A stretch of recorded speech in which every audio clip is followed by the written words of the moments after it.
You're watching today's topics. Les fêtes de fin d'année approchent à grands pas. Au marché central de Douala, le secteur des vivres frais ne connaît pas encore la grande affluence. Les commerçants, comme à l'accoutumée, exposent leurs marchandises à l'attente d'un éventuel acheteur. Nous sommes allés à la rencontre des vendeurs et les détaillants du marché central de Douala. Ils n'ont pas caché leur inquiétude face à la situation peu reluisante à quelques jours des fêtes de fin d'année 2017.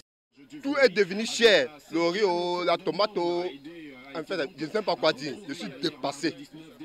On ne sait pas si à chaque année au Cameroun, le pays change. L'année 2017 pour 2018, on ne comprend rien. C'est vraiment dur. Toi-même, tu as quelqu'un là-bas. Il n'y a pas quelqu'un qui peut mater sur de dormir. Il va faire un sac de riz par jour. Tu ne peux pas vendre un sac de riz par jour, ni un carton d'espartine, le savon, rien ne marche. Les fêtes, c'est dur, ma fille. C'est trop dur. Parce que, regarde les périodes des fêtes, on ne ressent même pas qu'il y a les fêtes. Avant, on ne ressentait pas les mouvements, l'affluence, mais cette fois-ci, c'est trop sec. Regardez partout là, c'est sec, il n'y a pas de clients. La marchandise qu'on expose là, ça se sèche au comptoir parce qu'on n'a pas de clients. Au regard de ce qui précède, le compte à rebours est lancé pour les commerçants et les détaillants qui attendent toujours d'écouler leurs vivres à des prix abordables. La réunion statutaire 2017 de la Chambre de commerce, d'industrie des mines et de l'artisanat du Cameroun s'est achevée au sein de la ville de Douala. 4 sessions d'ateliers, l'agriculture, le commerce, l'artisanat et l'industrie ont réuni les opérateurs économiques qui ont fait le point sur les axes centraux de leur secteur d'activité. Il était question de faire le bilan, mais surtout d'évaluer les difficultés rencontrées au courant de l'année 2017. Il y a une problématique récurrente, celle des incendies dans les marchés par exemple. On se rend compte que les incendies sont très récurrents et les commerçants en souffrent énormément. Nous prenons le cas par exemple du marché Congo qui brûla, si je peux utiliser le passé, simple pour dire qu'il brûla il y a 5 ans. Et depuis 5 ans, les commerçants sont sur le marché, sur la chaussée. Donc, ils ont réduit déjà la circulation. Il y a d'autres problèmes. Par exemple, maintenant, là, nous parlons des produits d'exportation, n'est-ce pas? Nos produits d'exportation. Et nous savons également que ces produits rencontrent énormément de problèmes du fait qu'à l'export, n'est-ce pas, ce n'est pas toujours les cultivateurs, les producteurs de ces produits qui fixent les prix. Donc, ils subissent, n'est-ce pas, les prix comme nous le savons en ce moment avec le cacao. Dans la section commerce, il a été question de penser des stratégies à adopter pour booster la commercialisation des produits agricoles d'exploitation sur le marché mondial au regard des chutes des prix. L'une des plus importantes solutions est de trouver des moyens de transformation locale des produits. Nous pensons que les responsabilités sont partagées. Il y a d'une part l'État qui doit mettre en place, parce que l'État est le régulateur, donc il doit mettre en place des procédures pour permettre aux commerçants de travailler dans des conditions sereines. Et de l'autre côté, il y a également le fait que le commerçant doit être proactif parce qu'il s'agit d'abord de lui. Et il ne peut pas attendre toutes les solutions de l'État. Donc il faut qu'à notre niveau, par exemple, nous mettions en place un petit comité de suivi des résolutions pour voir comment nous pouvons résoudre ces problèmes-là au niveau même déjà des membres. Cette deuxième session ordinaire de l'Assemblée plénière de la CECIMA vient ainsi donner un coup d'envoi à plusieurs autres entrepreneurs de maîtriser les rouages du secteur dans lequel ils appartiennent, mais aussi de se créer un réseau de distribution efficace. C'est une tradition pour la communauté chrétienne qui célèbre chaque 25 décembre la naissance du Christ, sauveur de l'humanité. Au-delà de l'aspect ambiant dans nos rues, cette journée reste spéciale pour bon nombre de fidèles engagés. Pour cela, les églises restent les lieux sacrés pour mieux se préparer. À quelques heures de la fête de la Nativité, l'état de lieu dans les églises est plutôt serein dans la ville de Douala. Cas de figure, la paroisse du centenaire d'Aqua, où le pasteur nous en dit plus. C'est depuis dimanche passé que nous sommes dans l'ambiance de la fête, avec la fête des enfants, la Noël des enfants qui a été célébrée dans notre paroisse avec nos petits du culte d'enfants. C'est eux qui ont fait le culte, c'est eux qui ont fait la liturgie, c'est eux qui ont fait le message du jour, etc. Et c'était très joyeux. Préparatifs qui s'accompagnent par des messages bibliques, spirituels, hyper importants. Notre préparation est beaucoup plus spirituelle.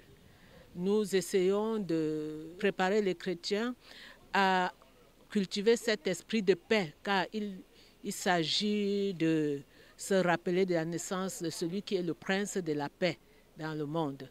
Donc, à cette occasion aussi, nous voulons appeler tout le monde, tous les Camerounais, à cultiver cet esprit de paix, parce que Dieu est le Dieu de paix. Et il est venu visiter le monde justement parce qu'il veut établir la paix dans le monde. Donc notre message en cette fête de Noël, c'est un message de paix, que nous laissions derrière nous la colère et toutes sortes d'agitation pour cultiver la paix dans notre pays, car c'est au sein de la paix que l'Esprit de Dieu peut habiter parmi nous.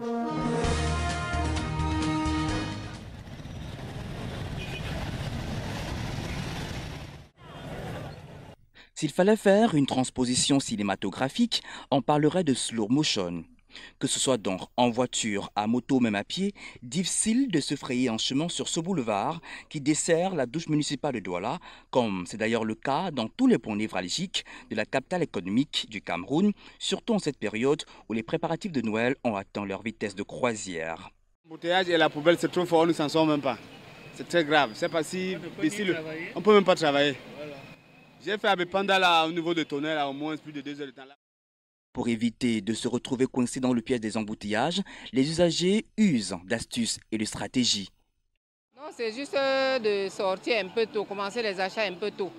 Puis si tu commences tard, par exemple comme aujourd'hui là, si on ouvrait à 7 heures, je serais déjà parti. Puis bon, maintenant je suis tombé dans l'embouteillage juste parce qu'aujourd'hui était mercredi qu'on ouvre un peu tard. Oui, quand vous commencez tôt, vous finissez tôt et vous partez à temps sans tomber dans l'embouteillage. Vomissement de moteurs, klaxons dissonants, circulation ralentie, le tout mêlé des ordres urbains, des scènes devenues l'image de la capitale économique du pays, de quoi donner du fil à retordre aux agents de la police routière.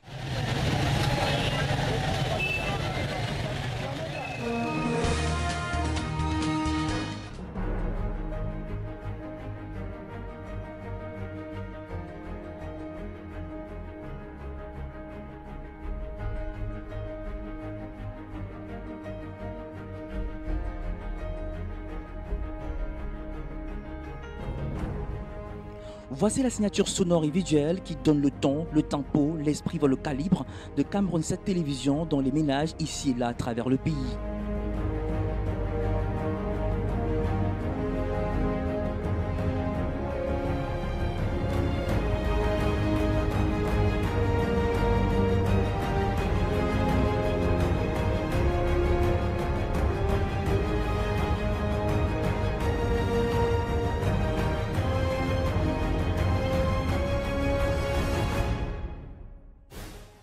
Ce nouveau-né de l'univers médiatique camerounais qui affiche ses ambitions depuis le 7 décembre 2017, date de sa présentation aux partenaires et autres invités de marque, force désormais le regard des téléspectateurs de la capitale économique du Cameroun.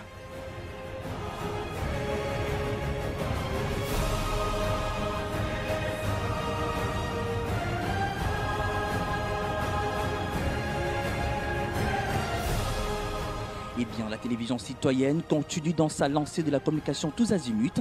La preuve, ses affiches et banderoles qui jonchent quelques artères de la ville plaque tournante du Cameroun.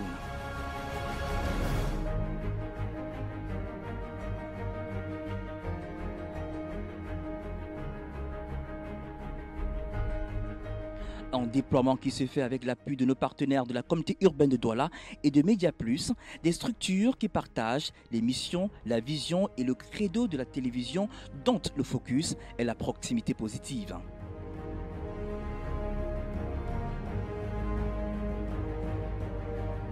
Cette opération de charme et de ratissage intervient une semaine, jour pour jour après, le lancement officiel de Cameroun 7 Télévision à sa base centrale de la rue Castelnau à Douala.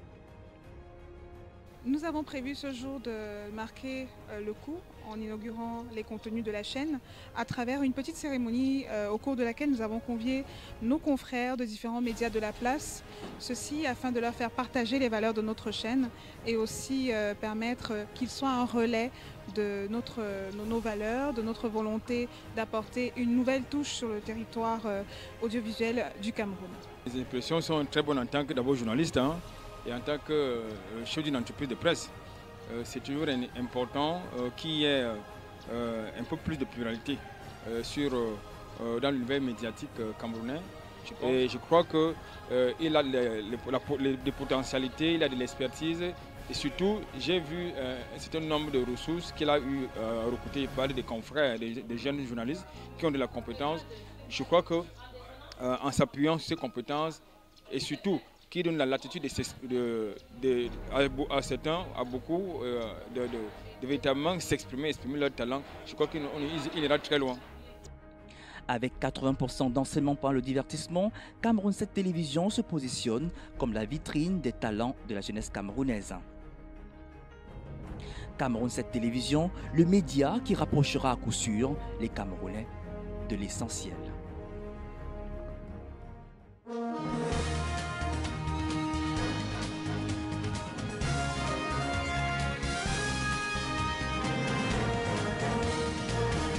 It was today's